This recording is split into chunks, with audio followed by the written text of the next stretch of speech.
Welcome to Aadya TV. నేను మీ journalist Arun.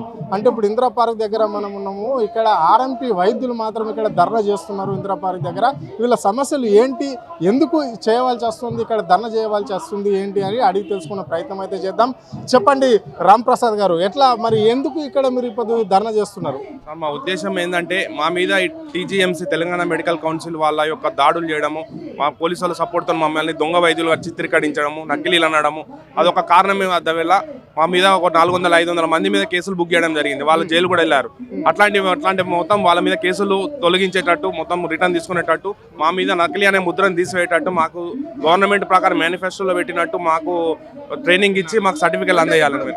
మీకు ఎన్నికల సమయంలో గవర్నమెంట్ మీకు సర్టిఫికేట్ ఇస్తాము అని చెప్పేసి కాంగ్రెస్ పార్టీ అధికారంలోకి రాగానే ఇస్తామని చెప్పేసి మేనిఫెస్టోలో పెట్టింది. మరి ఇప్పటి వరకు అంటే ప్రతి గ్రామంలో ఆర్ఎంపీ డాక్టర్ ఉంటాడు, ఎవరికైనా ఒక్కరికైనా మీకు సర్టిఫికేట్ ఈ ప్రభుత్వం ఇచ్చిందా? ఇవ్వలేదు. ఒక్కరికి ఇస్తే అందరికి వచ్చినట్టు జీవో అనేది అందరికి వర్తిస్తుంది. అది ఒక్కరు కూడా రాలేదు. అది దాని గురించే మాకు కొట్లాట. అది గవర్నమెంట్ కొట్లాటానికి మేము అడుకోవడానికి మెయిన్. అది ఏంటంటే గవర్నమెంట్కి మేము వ్యతిరేకమైతే కాదు, వాళ్ళు ఇచ్చేదానికి మాకు కాకపోతే మా మీద రైడింగ్స్ అనేది ఆపాలి. ఫస్ట్ ఆఫ్ ఆల్ ఆ రైడింగ్స్ వల్ల మాకు చేసుకునే వృత్తిని కూడా మేము న్యాయంగా చేసుకోలేకుండా మా కుటుంబాలు రోడ్డు మీదకి వచ్చే పరిస్థితి ఉంటుంది అన్నట్టు. భయభ్రాంతులతో మేము ఎన్ని రోజులు అని చేసుకుంటూ కూర్చోవాలి.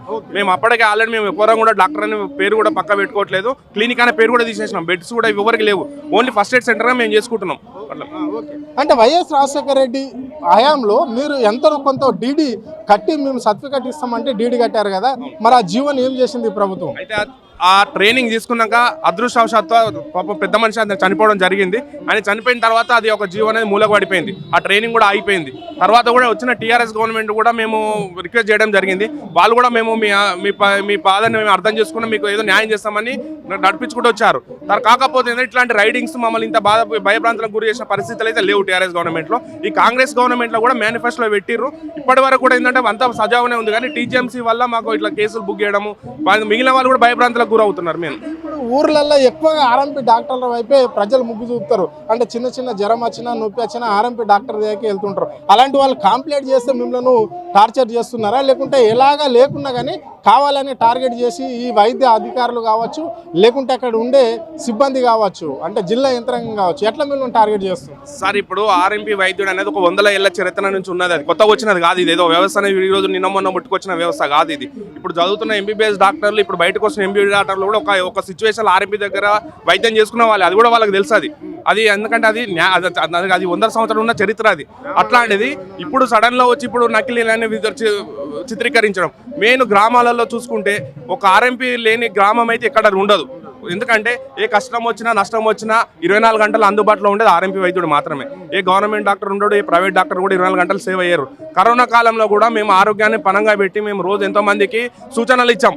వాళ్ళు ఏ విధంగా ఉండాలి, వాళ్ళు ఎట్లా మాస్కులు ధరించాలి అనేది మేము మా దగ్గరకు వచ్చిన పేషెంట్లకి వాళ్ళకి సర్క్యులేట్ చేసి మేము వాళ్ళకి ఏంటంటే రోగాలకు వాళ్ళు దరి చేయకుండా మేము ఎంతోమందిని కాపాడినాం. వచ్చిన వాళ్ళని కూడా ఏ విధంగా వైద్యం చేసుకోవాలి, ఎక్కడ గవర్నమెంట్ హాస్పిటల్ మేము ట్రైనింగ్ ఇచ్చి మేము వాళ్ళని అక్కడ విధంగా ఎంతోమంది ప్రాణాలను కూడా మేము కాపాడిన వాళ్ళం ఉన్నాం. ఇప్పుడు ఎయిడ్స్ ర్యాలీలు అయితే టీబీ కౌన్సిలింగ్ అయితే గవర్నమెంట్ తరఫున కూడా మేము వాళ్ళకి ప్రజలకు చేరవేసే విధంగా మేము అనుకూలంగా ఉన్నాం. కాకపోతే ఏంటంటే ఇప్పుడు గ్రామాలలో చూసుకుంటే ఇప్పుడు ఆర్ఎంపీ ఇప్పుడు వైద్యులు లేకుండా చేద్దామనేది అనేది న్యాయం కాదు. మెయిన్ ముఖ్య కారణం ఏంటంటే ఇప్పుడు ఈ ఎంబీబీఎస్ కాలేజీలు మెడికల్ కాలేజీలు ఎక్కువడం, ఎంబీబీఎస్ వైద్యులు బయటికి రావడం వల్ల వీళ్ళు ఏంటంటే ఆ కారణం చేత మమ్మల్ని ఒక దొంగలాగా చిత్రీకరణ మేమందరూ మేము బంద్ చేసుకున్నట్టు చేస్తున్నారు అన్నట్టు, భయభ్రాంతులకు గురి చేస్తే. ఇప్పుడు ఆ విధంగా చేస్తే ఇప్పుడు మేము కూడా కొన్ని ఏళ్ళ తరబడి మేము కుటుంబం మా మీద బతుకుంటున్నారు. 60,000 ఆర్ఎంపీ వైద్యులు ఉన్నారు మినిమంగా. 60,000 మంది ఆర్ఎంపీ మీద వాళ్ళ కుటుంబాలు ఎంతమంది రోడ్డు మీద పడుతుందో ఆలోచించాలి గవర్నమెంట్ కూడా. మీరు అంటే చిన్న చిన్న వైద్యం చేసుకుంటూ జీవన ఉపాధి కొనసాగిస్తారు కదా, మరి మీ క్వాలిఫికేషన్ ఏముంటుంది? మాది క్వాలిఫికేషన్ అది ఓన్లీ అనుభవంతోనే మేము చేసేది. ఆ క్వాలిఫికేషన్ గురించే మేము మాకు ట్రైనింగ్ ఇచ్చి మాకు ఒక సర్టిఫికేట్ ఇవ్వాలనే మేము గవర్నమెంట్ రిక్వెస్ట్ చేస్తున్నాం. మేము అది పట్టించుకోవట్లేదు. అది ఇది పరిస్థితి. అంటే ప్రతి గ్రామంలో ఒక ఆర్ఎంపీ డాక్టర్ ఉంటాడు. పెద్ద గ్రామాలలో అయితే 2-2 కూడా ఉండే పరిస్థితి అయితే కనిపిస్తుంటుంది.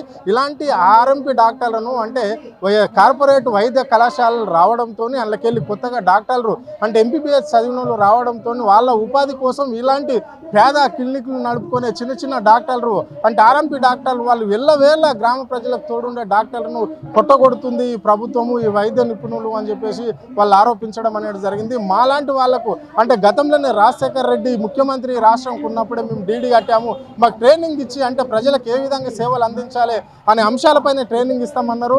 ఆయన చనిపోవడంతో మళ్ళీ గవర్నమెంట్ ఫామ్ టీఆర్ఎస్ కావడంతో తెలంగాణ ఏర్పడడంతో మళ్ళీ మాకు అలాంటి ఇబ్బంది ఏం కనిపించలేదు. కానీ ఇక్కడ కాంగ్రెస్ గవర్నమెంట్ అధికారంలోకి వచ్చిన నుంచి ఈ 1 year పాలనలో మాత్రం మమ్మల్ని చిత్ర హింసలు పెడుతున్నారు.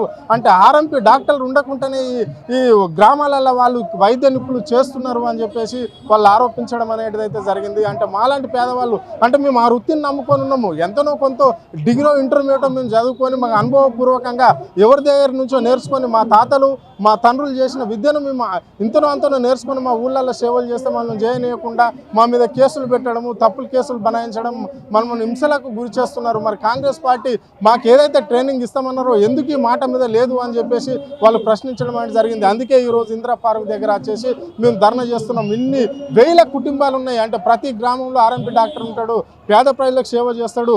అంటే మా దగ్గర ఫీజులు కట్టవలసిన అవసరం ఉండదు, వేలు ఫీజులు మేము వసూలు చేయము, 100-200 ట్రీట్మెంట్ చేసాం. మాలాంటి ఆర్ఎంపీ డాక్టర్లను ఇంత ఇబ్బందులు పెట్టడం ఏంటి ఈ ప్రభుత్వం అని చెప్పేసి వాళ్ళు ప్రశ్నిస్తున్నారు. సో మాలాంటి వాళ్ళని ఆదుకోవాలని చెప్పేసి ఈరోజు ఇందిరా పార్క్ వచ్చినాం. ఇలాంటి ట్రైనింగ్ ఇచ్చి మా ఉపాధి మాకు చూపించాలి, లేకుంటే మమ్మల్ని నమ్ముకున్న మా కుటుంబాలన్నీ రోడ్ల పాలన పడే అవకాశం అయితే కనిపిస్తుందని చెప్పేసి మనకు చెప్పడం అనేది జరిగింది. కెమెరా పర్సన్ శ్రవంత్, అరుణ్, ఆద్య టీవీ, హైదరాబాద్.